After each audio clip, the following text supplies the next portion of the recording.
अस्सलाम वालेकुम नाजरीन, इस एपिसोड के आगाज में हम देखते हैं कि जंगल में उरहान साहब हेक्टर से कहते हैं, तुम सरहदों पर सिर्फ इसलिए इतनी जद्दोजहद कर रहे हो क्योंकि तुम हमसे डरते हो हेक्टर। तो जवाबन हेक्टर कहता, तुम्हें लगता है कि मैं एक कमजोर तुर्क से डरूंगा जिसके अल्फाज और सांसें गिनी चुनी हैं? तो उरहान साहब कहते, तुम और जिन्होंने तुम्हें यहाँ भेजा है हमारे बोरसा और एजनिक फतह करने पर इतने परेशान थे कि तुम्हें यकीन था कि ये कुत्ता जिसने मुझे बुजदली से पकड़ा है अब बोरसा का दिफा नहीं कर सकेगा। यह सुनकर फ्लादियोस को निहायत गुस्सा आता है और वो उरहान से कहता, अगर तुमने दोबारा मेरा नाम लिया तो मैं तुम्हारी जुबान काट दूंगा। तो उरहान साहब जोरदार टक्कर फ्लादियोस को दे मारते हैं। तो फ्लादियोस भी उरहान साहब की गर्दन पकड़कर मुक्का मारने लगता है। तो हेक्टर कहता, फ्लादियोस। तो फ्लादियोस रुक जाता है और उरहान साहब को छोड़ देता है। और फिर हेक्टर कहता, अगर तुमने अनातोलिया फतह करने वाले सल्जुकी सुल्तान कतलमश के बेटे सुलेमान शाह से इबरत हासिल की होती तो तुम हमारी मुकद्दस अमलाक पर हाथ न डालते। जिस तरह हमने उससे जान छड़ाई थी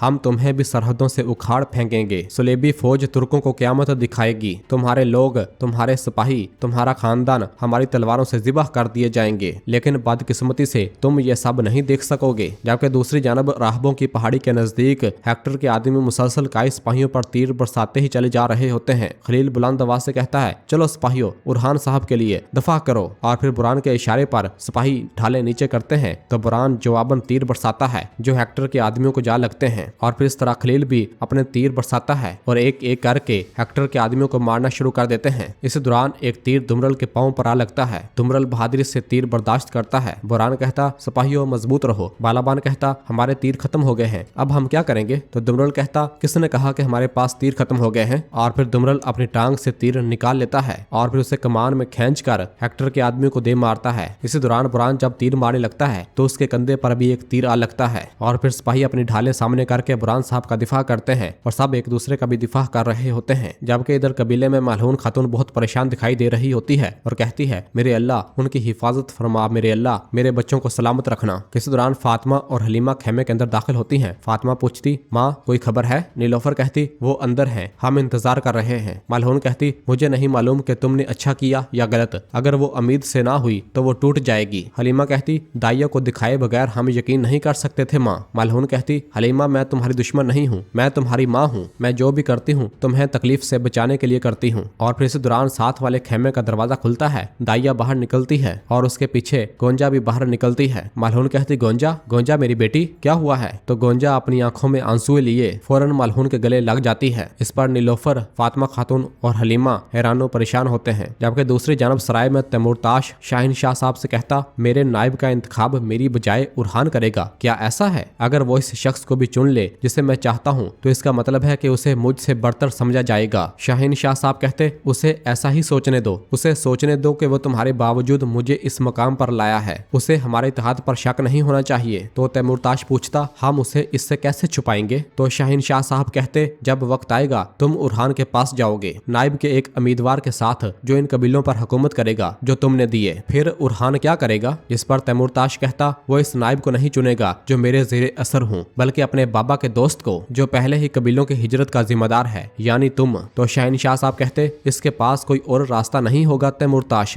और मुआहिदे की सलामती के लिए तुम्हें यह कबूल करना होगा। और ये कहकर शाहीन शाह साहब उठते हैं और अपना हाथ तैमूरताश के आगे कर देते हैं। तो तैमूरताश थोड़ी देर सोचता है और फिर हाथ मिला लेता है और कहता, तो फिर ऐसा ही सही। शाहीन शाह साहब कहते, मेरी खबर का इंतजार करना, और वहां से रवाना हो जाते हैं। जब शाहीन शाह साहब वहां से चले जाते हैं तो पीछे से तैमूरताश कहता, शाहीन शाह की आग बुझ चुकी है, अब वक्त आ गया है कि उरहान की आग भड़काई जाए। करासी, गरमियान और जानदार ओगलू को पैगाम भेजो, सरहदों पर मौजूद तुर्कमानों को अपने हमले जारी रखने दो। ये सुनकर उसका सिपाही वहां से रवाना हो जाता है। तो तैमूरताश कहता, शाहीन शाह तुम अभी भी मुकम्मल तौर पर मेरी अतात नहीं करते, लेकिन एक बार जब उरहान तुम्हारी आग भड़का देगा तो तुम्हारे लिए सिर्फ मैं ही बचूंगा। जबकि इधर जंगल में उरहान साहब हेक्टर से कहते, मैं इन गद्दाराना खेलों को जानता हूँ जो तुम कलेसाई इत्तेहाद फराहम करने और सरहदों पर आफात बरसाने के लिए खेलते हो हेक्टर। तो जवाबन हेक्टर कहता, मेरी फौज रास्ते में है, वो सरहदों पर तुम्हें तुम्हारे ही खून में डुबोने आ रहे हैं। वो क्या है जो तुम्हें लगता है कि तुम जानते हो? मुझे बताओ, अगर ये मुझे समझ में आया तो शायद मैं तुम्हारे मंसूबे के साथ चल पड़ूं। तो जवाबन उरहान साहब कहते, मैं जानता हूँ कि तुम शहनशाह को मारने और किसी और को तख्त पर बैठाने का मंसूबा बना रहे हो और तुम किसकी हमायत से कलीसाओं को मुत्तहद करोगे। मैंने शहनशाह को एक पैगाम रसां भेजा है, वो जान जाएगा कि तुम किस तरह इसके मुंह पर मासूम बनते हो जबकि पीठ पीछे खुफिया खेल खेलते हो। वो जान जाएगा कि तुम पैलियोलोगोस खानदान में से किसी और को इसके तख्त पर बैठाओगे। यह सुनकर हेक्टर कहता, तुम ये कभी नहीं जान सकते। उरहान साहब कहते, मैंने तुम जैसे और इस जैसे बहुत से सांपों के खिलाफ बरसों जंग लड़ी है जिन्होंने अपने ही शहनशाहों से गद्दारी की। मेरे लिए तुम्हारे शैतानी खेलों को देखना मुश्किल नहीं है। इस पर हेक्टर कहता, फ्लादियोस,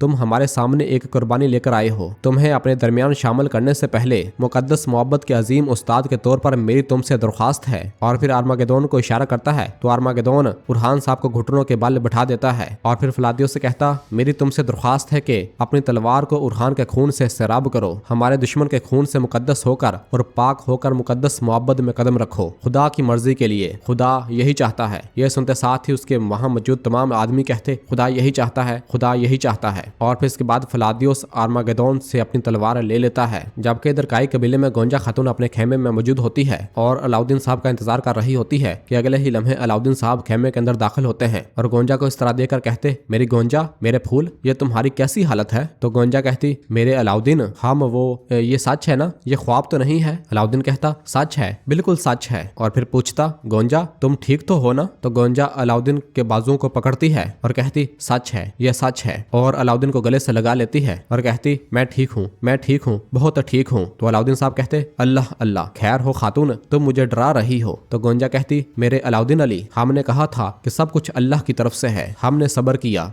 यानी हमने इंतजार किया। जिस दिन मैंने तुम्हें हाँ कहा था, इसके बाद से इतने दुख, इतने इम्तिहानात के बावजूद तुमने एक बार भी मेरा दिल नहीं दुखाया। तुम हमारे इश्क और हमारे वादे पर हमेशा कायम रहे अलाउद्दीन। तो अलाउद्दीन साहब कहते, हमेशा मेरी खातून, हमेशा। लेकिन मैं अब भी तुम्हें नहीं समझ सका। तुम्हें क्या हुआ है मेरे फूल? तो गोंजा कहती, मेरे अलाउद्दीन अली, मेरे मदरसा के तालिबे इल्म, आपकी बदौलत एक मौजज़ा हुआ है। तो अलाउद्दीन कहता, मौजज़ा? कैसा मौजज़ा? और फिर कहता है, गोंजा सच में? तो गोंजा अलाउद्दीन का हाथ अपने पेट पर रखते हुए कहती है, मैं अमीद से हूँ अलाउद्दीन। ये सुनते साथ ही अलाउद्दीन साहब निहायत खुश होते हैं और कहते, गोंजा तुम सच में? तो गोंजा भी निहायत खुशी से कहती, हाँ मैं अमीद से हूँ। तो अलाउद्दीन साहब बहुत खुश होते हैं और गोंजा को गले से लगा लेते हैं और अल्लाह का शुक्र अदा करते हैं, ए अल्लाह तेरा शुक्र है। और निहायत दोनों पुरजोश अंदाज में एक दूसरे से खुशी का इजहार कर रहे होते हैं और अलाउद्दीन गोंजा का माथा चूमता है और फिर गोंजा को उठाकर घूमने लग जाता है और निहायत खुश हो रहा होता है। इस दौरान मलहून खातून भी बाहर से खेमे की जानिब आ रही होती है और अंदर गोंजा कह रही होती है, मैं अमीद से हूँ अलाउद्दीन, मैं अमीद से हूँ। मलहून खातून जब ये बाहर से सुनती है तो बहुत खुश होती है और कहती, या रब तेरा शुक्र है, मेरे अल्लाह इन्हें सेहतमंद औलाद अपनी गोद में लेना नसीब फरमा। और इसके बाद वहाँ से रवाना हो जाती है। जबकि अंदर खेमे में हम देखते हैं कि अलाउद्दीन साहब नमाज अदा कर रहे होते हैं, शायद शुक्राने के नफल अदा कर रहे हों। और फिर सलाम फेरने के बाद अल्लाह से दुआ मांगते हुए कहते हैं, या अल्लाह तूने हमारी आंखों के आंसुओं को साफ किया, तूने हमें हमारा बच्चा अता किया, या रब तेरा शुक्र है, मेरे अल्लाह तेरा शुक्र है, आमीन। दूसरी जानब एज़निक किले में शहजादी अस्पोर्चा शहनशाह से कह रही होती है, इस उरहान नामी अहमक ने आपकी तरह मेरी भी तजलील की है बाबा, मुझे इजाजत दें, मैं अपनी फौज के साथ इसका सामना करूं। तो शहनशाह कहता, नहीं अस्पोर्चा, जब सरहदी इलाके इतने खतरे में हैं तो मैं तुम्हें इस जंग में शामिल नहीं कर सकता। अस्पोर्चा कहती, लेकिन बाबा। शहनशाह कहता,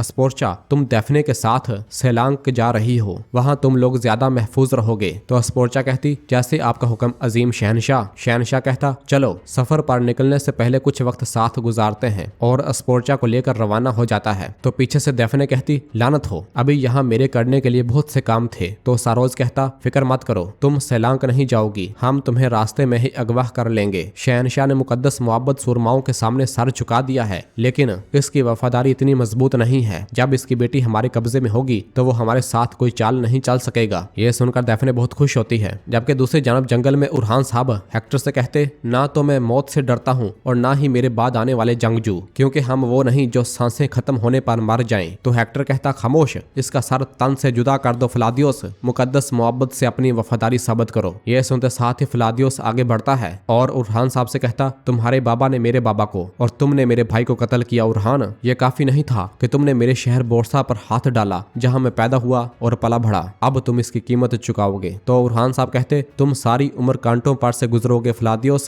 मेरे पीछे छोड़े गए हजारों तुर्कों में से कोई एक यकीनन एक दिन मेरा बदला लेगा। और फिर फ्लादियोस अपनी तलवार लहराता है और उरहान साहब पर वार कर देता है। और नाजरीन इसी जगह पर एपिसोड खत्म हो जाती है। कैसी लगी आपको इस एपिसोड की कहानी, कमेंट में अपनी राय का इजहार करें। वीडियो को लाइक कर दें और जिन दोस्तों ने अभी तक चैनल सब्सक्राइब नहीं किया वो जल्दी से चैनल सब्सक्राइब कर दें और बेल आइकन यानी घंटी वाले निशान को भी प्रेस कर दें ताकि आने वाले एपिसोड्स आपको आसानी मिल सकें। दुआओं में याद रखें। अल्लाह हाफिज। अब हम मिलेंगे जुमेरात यानी गुरुवार को नई एपिसोड के साथ। अगली तमाम एपिसोड का टाइम शेड्यूल आपको दिखा दिया गया है। अगली तमाम एपिसोड जुमेरात यानी गुरुवार को इसी शेड्यूल के मुताबिक अपलोड कर दी जाएंगी इंशाल्लाह। तो जुड़े रहिए उमर एक्सप्लेन के साथ।